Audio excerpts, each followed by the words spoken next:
मैं अपने YouTube पर आप सबों का स्वागत करता हूं।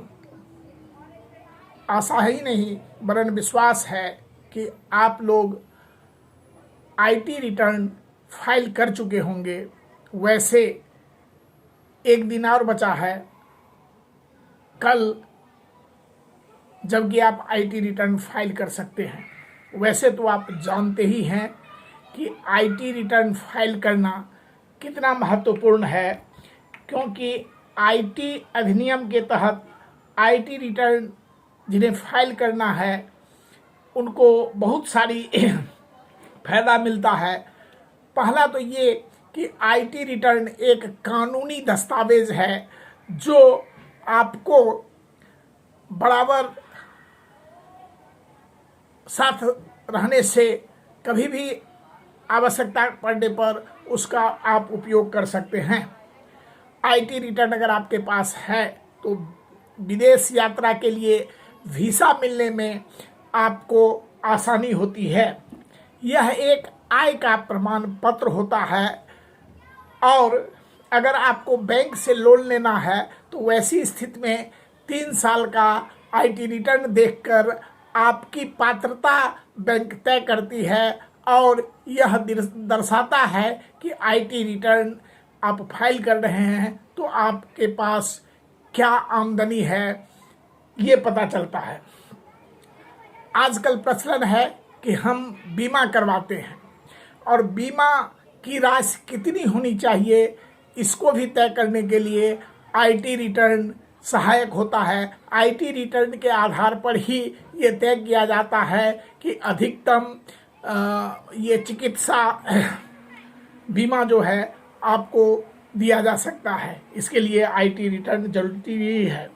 जैसा कि आप जानते हैं कि आईटी रिटर्न आवासीय प्रमाण पत्र का भी काम करता है और अंत में जो शेयर का कारोबार करते हैं तो उनके लिए आईटी रिटर्न फाइल करना आवश्यक इसलिए हो जाता है कि वो अगर हानि कर रहे हैं तो जिस साल में हानि होता है उसको आप कैरी फॉरवर्ड दूसरे साल में कर सकते हैं। अतः इन सब के चलते आईटी रिटर्न को फाइल करना चाहिए।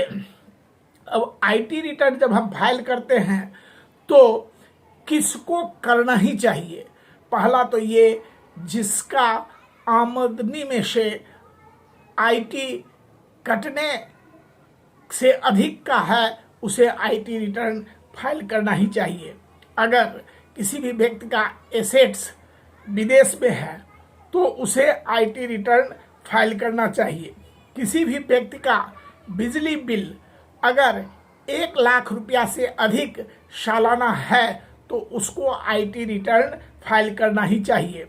अगर आप किसी खाता में 1 करोड़ से अधिक साल भर में जमा करते हैं तो आईटी रिटर्न फाइल करना अति आवश्यक है। विदेश की यात्रा करते हैं तो भी आईटी रिटर्न फाइल करना चाहिए। सन 2022 में कुछ शर्तों को और इसमें जोड़ा गया है।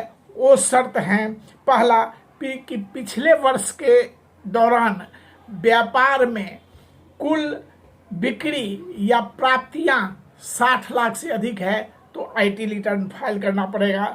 प्रोफेशनल अगर हैं उनकी कुल प्राप्तियां 10 लाख से अधिक है तो उन्हें आईटी रिटर्न फाइल करना पड़ेगा।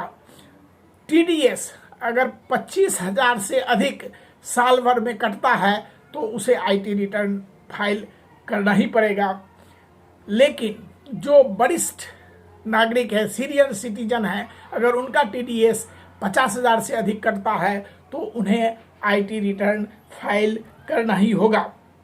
अगर बचत खाता में 50 लाख और चालू खाता में करेंट अकाउंट में 1 करोड़ से अधिक साल भर में अगर जमा करते हैं तो उन्हें आईटी रिटर्न फाइल करना ही होगा।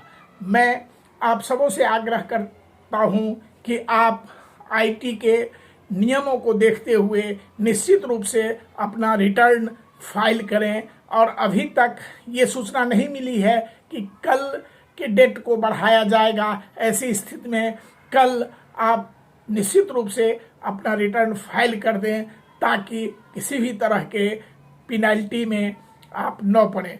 धन्यवाद।